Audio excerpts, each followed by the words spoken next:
And this is going to be episode number 12 of my Topaz Studio 2 Creative Toolbox series. I'm taking an older image that's already been processed and I'm very happy with its results. But I thought, what if I take a different interpretation of this image and see if I can come out with something a little bit different or a lot different and something very unique. I started out with this and I end up with this. I'm going to show you everything I did to get it to this point. So without any further ado, let's get started. I duplicated my background layer and called it Topaz Studio 2 Creative Toolbox because we're going to go into the Creative Toolbox next. So we'll go ahead and launch Topaz Studio 2 and get started. The first thing I want to do here is come to Add Filter and let's do a black and white conversion. So we'll get the black and white filter. Now you'll notice you have all these different colors here. Now these colors represent the luminosity values of each one of those colors, which is really nice. So you can lighten the reds or darken the reds. Same with the oranges and all the different colors. And I usually like to start out with the first slider, move it to the right, move it to the left, because you don't know what kind of effect you're going to get unless you really move them. I'm going to zoom in a little bit. Watch this area right in here. I'm going to move this to the right. See, when I move it to the right, it gets light right in here. Or if I move it to the left, it'll get dark in there. So I have the choice. So I want to darken that or lighten it. And I think I might just want to darken it slightly, just that little bit. And it gets a little dark down there as well. Now let's work with the oranges. Okay. Now look at this area right up in here. If I want to pop a little more contrast in here, I think I'll take this orange and move it to the left.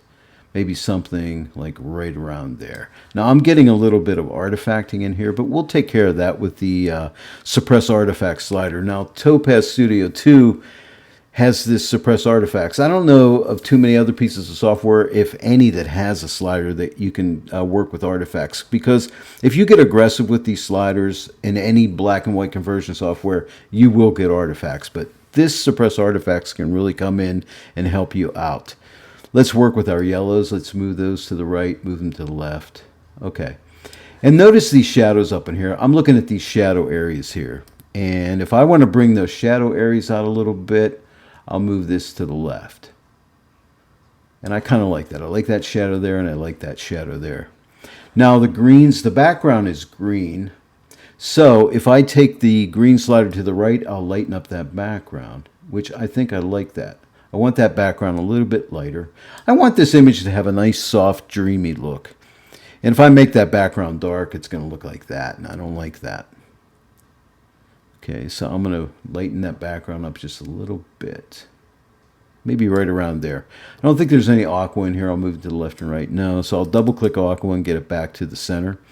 Let's work with blues. I know there's blues in here. Now I can lighten the blues or I can darken the blues. And I think I want to darken the blues up just a little bit just for contrast. If I go too much, it's going to get ugly, so you got to be careful. So I think just a little wee bit in here, not too much. Maybe somewhere right around there. Now let's work with purple. We can lighten the purples or darken the purples.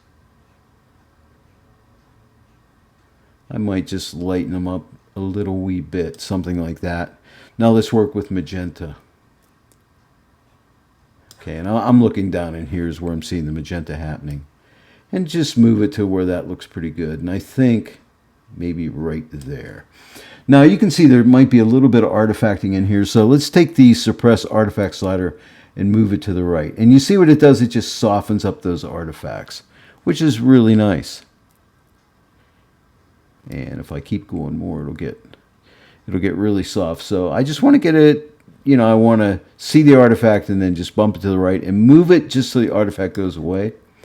And there it is. So here's my black and white conversion. Here's my original and here's my conversion. So I like that. So that's the first step. Next up, we're going to add a precision detail filter.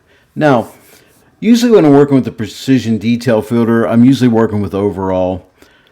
Sometimes I'll use shadows and highlights, but in this image, I'm only going to use shadows, and you'll see why here in a second. So let's click on shadows. I want to bring detail out in these shadows, but I also want to darken up the darker areas of the shadows, and this precision detail filter will do that for me. So I'm going to start out here with the overall small details. You can see those shadow details sharpening up, right? But the The darker areas are getting darker. That's what I mean by adding a little extra contrast to them. So, like right there, see how that has a nice little zing to it. It pops out at you now, which is what I like about this. You get you get the nice details popping out, and it draws your attention into these wild irises. Now let's play with the medium detail. Move it to the right. I don't want to go too crazy. I'll move it the whole way over so you can see it. But I can be kind of aggressive on this medium. I think I'm going to go maybe right about here. Now let's play with the large details. Those would be the larger areas of detail. Now let me move it the whole way to the right so you can see what happens. See these really large areas of detail? They get real dark. So let's come back to the center and let's just move it to the right a little bit. Something like that.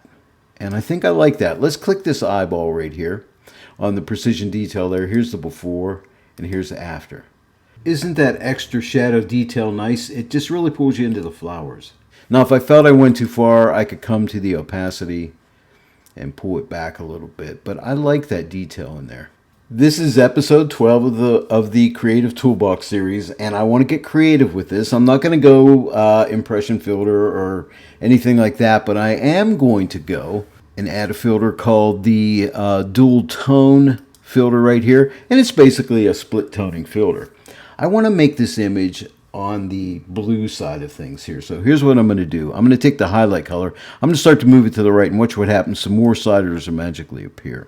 So I'm going to move this highlight slider to the right. Let's take it, about halfway up for now. Let's try that.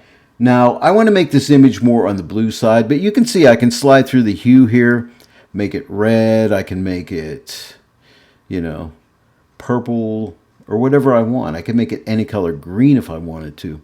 But I want to make it blue. So I'm going to take it to somewhere around here, like a 58. Now that's only dealing with the highlights. Then I can work with the shadows. Now I also want to tint my shadows blue as well. So I'm going to take the shadow slider and start to move it up, and you see the shadow hue slider magically appears as if out of nowhere.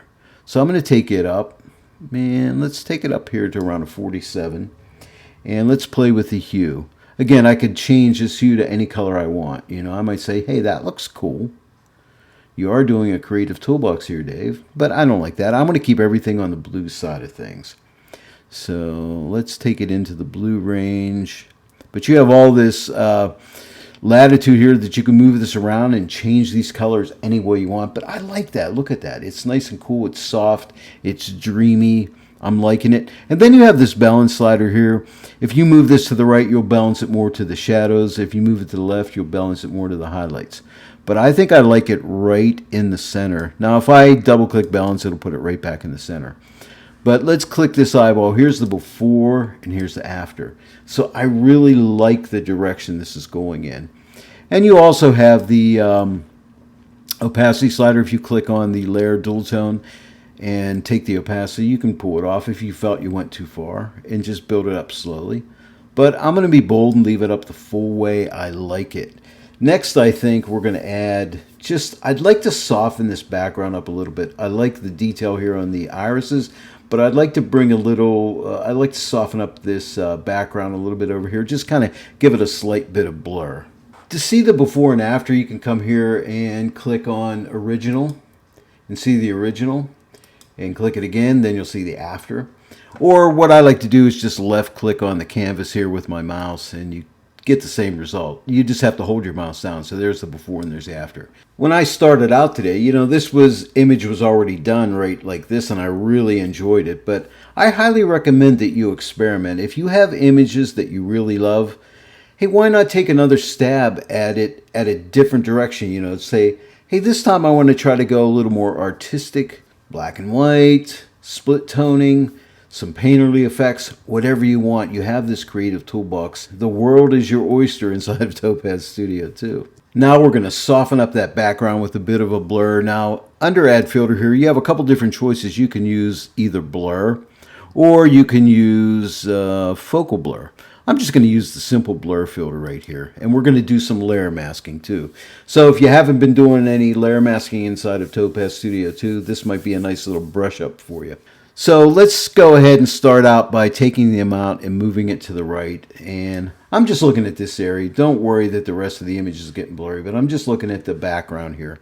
I just want to add a proper amount of blur just to soften that up. Maybe something right around there. And you have two choices. You have blur type Gaussian or diffusion. Diffusion just kind of diffuses it a little bit. Doesn't give you that real extreme blur. But in my case, I want a nice blur back there. So I'm going to use Gaussian. Sometimes I use diffusion. It can give you some really beautiful results. Now that we have our blur set, we want to bring our focus back to our flowers here. So let's come up to the layer stack right here and come to the top layer that says blur and click on this little icon right here to add a layer mask. Now we're going to use a special type of layer mask in here called grad for graduated. And we're going to click this and we get these lines across the screen. Just in case you don't know or you forgot, the green area is the area where there'll be full blur from this point outward. It'll graduate up through this whole zone in here. The red area means there will be no blur. Obviously, this is not the way we want our grad to be orientated. So all you need to do is, you see this cursor right here? Just left click and hold it down with your mouse. And I'm going to drag it to the right. And when I do, you see the green line on the right? That's the opposite of what I want. So I'm going to just drag down and swivel this around to put the green on the left because I want my blur on the left. And then I could drag it in and drag it out and change that graduation zone. And I might want that graduation zone to be about right there. Now, if you're on either of the ends here, if you click, you can swivel it. If you're on the center, you can move it left and right. So I'm going to move it over to the right. And you'll notice something. I have edge wear on at about 50, so it's going to look for edges of things like the edges of my flowers and things like that. And you can see that reflected on the layer mask over here. So what I want to do is I want to move this over like something like maybe right around in here. And if I need to adjust its angle, I can just grab one of these squares on the right or left and reposition that a little bit. And as you can see, it's grabbing onto the edges of my flower, and that's really cool. And if I'm happy with that, all I need to do is click apply. And I can also take this edge wear and I can move it more to the right, and it'll try harder to lock onto those edges. So I just might move that edge wear a little bit more over to the right, something like that. And I'm just going to now click apply. If I feel some of these flowers are still a little bit blurred on the edges here, that the edge wear didn't quite get the whole thing, not a big deal. Just click on brush and make sure your transparency is at 0, or you can drag the slider across here.